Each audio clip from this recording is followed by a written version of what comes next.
प्यारे विद्यार्थियों, समांतर श्रेणी या अर्थमेटिक प्रोग्रेशन का टॉपिक हम इस समय कर रहे हैं। एक्सरसाइज 5.1 आपने की है, उसमें हमने एपी का परिचय किया कि किस प्रकार से हम पहचान करें कि कोई दी हुई श्रेणी एपी है या नहीं है, और अगर वो एपी है तो उसके शुरू के 3, 4, 5 पद आपको ज्ञात करने हो तो वो किस प्रकार से ज्ञात किए जाएंगे। वहां एक कंडीशन थी कि आपको उस एपी का पहला पद और सार्वंतर अवश्य मालूम हो। जैसे मैं कहूं कि किसी एपी का पहला पद तो 3 है और सार्वंतर 4 है, तो आप एपी बनाइए। पहला पद 3 हो गया, उसके बाद 4 4 का अंतर है तो 3 और 4 7, 7 और 4 11, 11 और 4 15।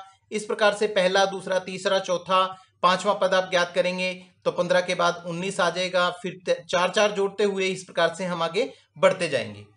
तो यहां देखिए, आप शुरू के 6, 7, 8, 10 पद तो निकाल सकते हैं, लेकिन अगर मैं आपको यहां ये कहूं कि आप इस एपी का 595वां पद ज्ञात कीजिए, या मैं कहूं कि इसका 7283वां पद ज्ञात कीजिए, तब आप क्या करेंगे?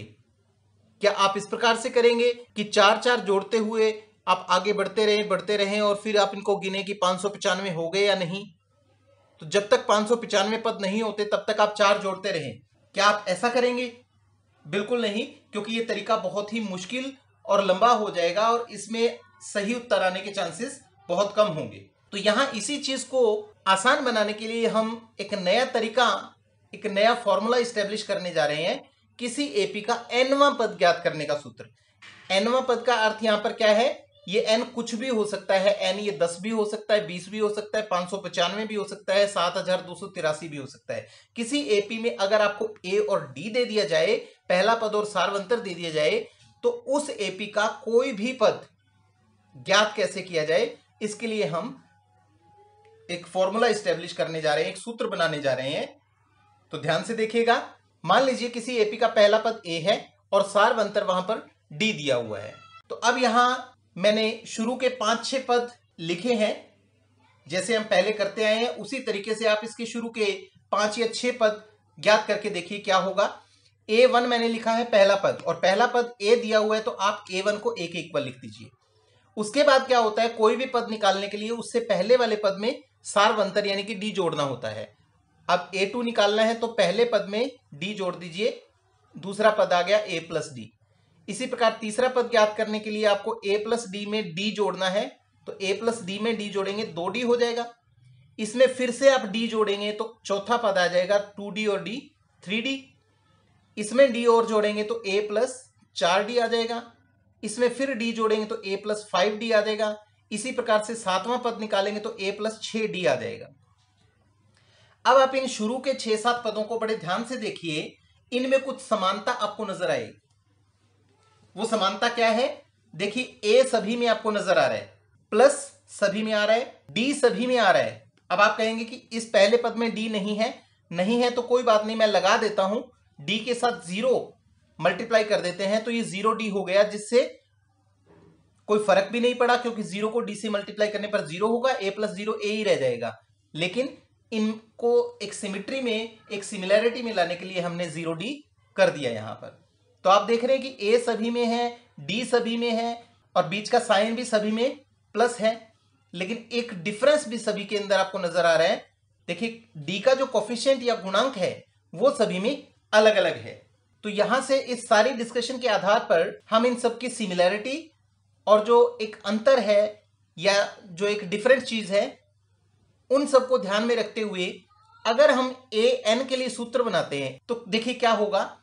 देखिए, a1, a2, a3, a4 चाहे कुछ भी है, सभी में a है, इसमें भी a आएगा, प्लस का साइन सभी में है, इसमें भी आएगा, d सभी में है, इसमें भी आएगा, लेकिन d का जो कोफिशिएंट या गुणांक है वो सभी में अलग अलग नजर आ रहा है। लेकिन उसका जो पद की संख्या है उससे एक विशेष रिलेशन है। पद की संख्या का अर्थ 1, 2, 3, 4, 5, 6, 7 कितनवें नंबर का वो पद है। जैसे a7 को आप देख रहे हैं तो ये 7वां पद है और d के साथ 6 आ रहा है। छठे पद में d के साथ 5 आ रहा है, 5वें पद में d के साथ 4 आ रहा है, चौथे में 3 आ रहा है, तीसरे में 2 आ रहा है, दूसरे में 1 आ रहा है और पहले में 0 आ रहा है। तो इस चीज को देख के आपके दिमाग में जरूर आ गया होगा कि d का कोफिशिएंट यहां पर क्या बन रहा है। जितना इस a के यहां सफिक्स में लिखा हुआ है मींस जितनवा पद हम निकालने जा रहे हैं, जितनवा पद हम कैलकुलेट कर रहे हैं, उससे एक कम डी का कोफिशिएंट है। 6 है तो 5, 7 है तो 6, मींस n है तो n से एक कम कर दीजिए। n में से एक कम करेंगे तो n माइनस 1। ये an equal to a plus n minus 1d एक जनरल फॉर्मूला बन गया, एक सामान्य सूत्र बन गया, जिसके सहायता से आप किसी भी एपी का कोई भी पद ज्ञात कर सकते हैं। कोई जरूरी नहीं कि आप शुरू के 5-7 पद ही निकाल सकते हैं, आप उसके किसी भी पद की गणना इस फॉर्मूले के आधार पर कर सकते हैं। जैसे इसी की बात कर लें, इस एपी में आपसे पूछा गया कि 595वां पद क्या होगा। अब आप बहुत आसानी से इस 595वें पद को ज्ञात कर सकते हैं। क्या करेंगे? an का अर्थ यहां क्या है? nवां पद। तो 595वां पद ज्ञात कर रहे हैं तो a 595 हो जाएगा। और इधर ये a कितना है? a का मतलब पहला पद। पहला पद यहां पर आपको 3 दिखाई दे रहा है, ये 3 लिख दिया मैंने, प्लस n माइनस 1। n यहां पर 595 है तो 595 माइनस 1, और d इसका सारवंतर। सारवंतर आप पिछली एक्सरसाइज में सीख चुके हैं कि किसी भी पद में से उससे पहले वाला पद घटा दीजिए। 7 में से 3 घटाएंगे 4 आएगा, 11 में से 7 घटा दीजिए 4 आएगा, तो 4 इसका सारवंतर हो गया। आप इस पूरे को सॉल्व करेंगे तो 2379 ये आपका 595वां पद इस एपी का आ जाएगा। इसी फॉर्मूले पर आधारित एग्जांपल नंबर 3 देखिए। वहां आपको एक एपी दी गई है 2, 7, 12 इस प्रकार से, और उस एपी का 10वां पद आपसे पूछा गया है कि इस एपी का 10वां पद ज्ञात कीजिए। तो यहां देखिए बहुत ही आसान सा काम है। दी गई एपी आप लिख लेंगे, उसके बाद वहां पर ए और डी को डिफाइन कर लेंगे कि ए कितना है, पहला पद यहां पर 2 नजर आ रहा है, डी कितना है, दूसरे में से पहला पद घटाकर देख लीजिए, 7 में से 2 घटाएंगे 5 आ जाएगा। अब आपको ए एन का सूत्र मालूम है, आप लिखेंगे, हम जानते हैं कि a n is equal to a plus n minus 1d। अब आपको जो भी पद निकालना है एन की जगह वो नंबर पुट कर दीजिए। आपको 10वां पद चाहिए तो एन की जगह 10 रखा, इधर ए की जगह ए की वैल्यू 2 आ गई, फिर एन माइनस 1 एन की जगह 10 रखा, 10 माइनस 1 डी की वैल्यू 5 है, ये हो गया 2 प्लस 10 में से 1 गया 9 गुना 5, 9 5 45 और 2 47। ये इस एपी का 10वां पद आ गया। इसी प्रकार से आप एग्जांपल नंबर 4 पर आएंगे तो वहां थोड़ा सा क्वेश्चन को घुमाकर दे दिया गया है। तीसरे क्वेश्चन में आपसे पूछा गया था कि एक एपी दी हुई है, उसका 10वां पद बताइए। अब यहां आपसे कोई पद पूछा नहीं गया है कि कौन सा पद बताना है, बल्कि आपको एक पद दिया गया है कि बताइए इस एपी का कौन सा पद -81 है। देखिए इस एपी में बहुत सारे पद होंगे, तो आपने ये देखना है कि -81 जो है वो इस एपी में आगे चलते चलते किस नंबर पर आएगा, कौन सा पद -81 होगा। तो यहां भी हम इसी सूत्र का प्रयोग करेंगे। मान लेते हैं कि -81 इस एपी का nवां पद है। nवां पद का अर्थ क्या हुआ कि an जो है वो -81 के बराबर है। अब आप an देखिए क्या है, a plus n minus 1d, तो इस an की जगह मैंने a plus n minus 1d कर दिया, उधर -81 है। अब आप देखिए a क्या है, AP से क्लियर हो रहा है कि 21 है, a पहला पद 21 हो गया, plus n minus 1 as it is आ गया, d की वैल्यू -3 लिखी है मैंने। देखिए कैसे, यहां मैंने सॉल्व करके दिखाया है, d इक्वल टू 18 माइनस 21, दूसरे में से पहला पद मैंने घटा दिया, तो 18 में से 21 घटाकर -3 इसका d आ गया, इधर -81 है। जब आप इस पूरी इक्वेशन को सॉल्व करेंगे तो क्या होगा, देखिए 21 उधर गया, -21 हो गया, इधर n-1 इंटू -3 बच गया, उधर -81 और -21 -102 हो गया। फिर इस -3 को उधर ले जाएंगे, इधर मल्टीप्लाई हो रहा है, उधर नीचे चला जाएगा, -102 बटा -3, सॉल्व करके 34 आ गया। n-1 34 है तो n हो जाएगा 34 प्लस 1 करके 35। n 35 आ गया, तो अब आप इस लाइन को दोबारा पढ़िए, -81 एपी का nवां पद है, n 35 है तो -81 जो है वो एपी का 35वां पद है। लास्ट में कंक्लूजन लिख दीजिए कि -81 जो है वो इस एपी का 35वां पद है। नेक्स्ट बात करते हैं हम 5वें एग्जांपल की।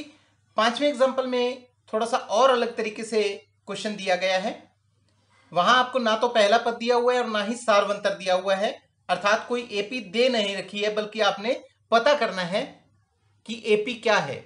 एक एपी डिटरमाइन करिए, एक एपी निर्धारित कीजिए जिसमें तीसरा पद 5 और 7वां पद 9 है। आप स्टेटमेंट देखेंगे ध्यान से तो वहां लिखा है कि तीसरा पद 5 और एपी का 7वां पद 9 है, एपी ज्ञात कीजिए। तो देखिए तीसरा पद मींस A3 जो है वो 5, 7वां पद A7 वो मैंने 9 लिखा। एपी हमें ज्ञात करनी है, अर्थात अगर हमें पहला पद और सार्वंतर पता लग जाए तो हम एपी निकाल सकते हैं। तो हम पहला पद ए मान लेते हैं और सार्वंतर डी मान लेते हैं उस एपी का। अब इन दोनों के आधार पर अगर आप तीसरा और सातवां पद ज्ञात करते हैं तो देखिए क्या होता है। तीसरा पद according to this formula a n जो है a plus n minus one d होता है। जब आप तीसरा पद निकालेंगे तो एन की जगह 3 रख के देखिए, ए प्लस 3 माइनस 1 डी, ए प्लस 3 में से एक गया 2 डी, ए3 जो है वो ए प्लस 2 डी हो जाएगा और दिया कितना हुआ है 5 के बराबर। तो ये चीज तो निकली आपकी अजम्पशन के आधार पर, जो आपने ए और डी मान के चल रहे हैं आप उसके आधार पर, और ये 5 जो है ये आपको दिया हुआ है कि तीसरा पद 5 है। इसी प्रकार से सातवां पद 9 है तो आप इसमें n की जगह 7 रख के देखें, a7 जो है वो a प्लस 7 में से गया 6d, a प्लस 6d और वो 9 के बराबर दे रखा है। तो ऐसा करने से क्या हुआ कि आपके पास दो समीकरण आ गए। इन दोनों समीकरणों को नंबर 1 नंबर 2 दे करके और आप हल कर लीजिए, जैसा आप थर्ड चैप्टर में रैखिक समीकरण वाले टॉपिक में आप करते आए हैं। आप इन दोनों को किसी भी विधि से हल कर लीजिए, दोनों समीकरणों को। जैसे मैंने यहां विलोपन विधि का इस्तेमाल करके इनको हल कर लिया है, दोनों को आपस में घटाया, घटाने से 2 में से 6 गया -4d हो गया, a से a कट ही जाएगा, -4d और इधर 5 में से 9 गई -4। मैंने इसको हल किया तो d की वैल्यू 1 आ गई। इस d की वैल्यू को मैंने पहले समीकरण में रख दिया, a प्लस 2d बराबर 5, d की जगह 1 रखा, 2 एकम 2, ये उधर जाके 5 में से 2 गया 3, a की वैल्यू 3 आ गई, a 3 और d 1 ये आ गए। इसलिए एपी क्या बनेगी, पहला पद लिखा 3, उसके बाद सार्वंतर जोड़ते जाइए, 1 1 1 1 जोड़ते जाएंगे, 3 4 5 6 7 8 9, इस प्रकार से ये एपी डेवलप हो जाएगी, बन जाएगी।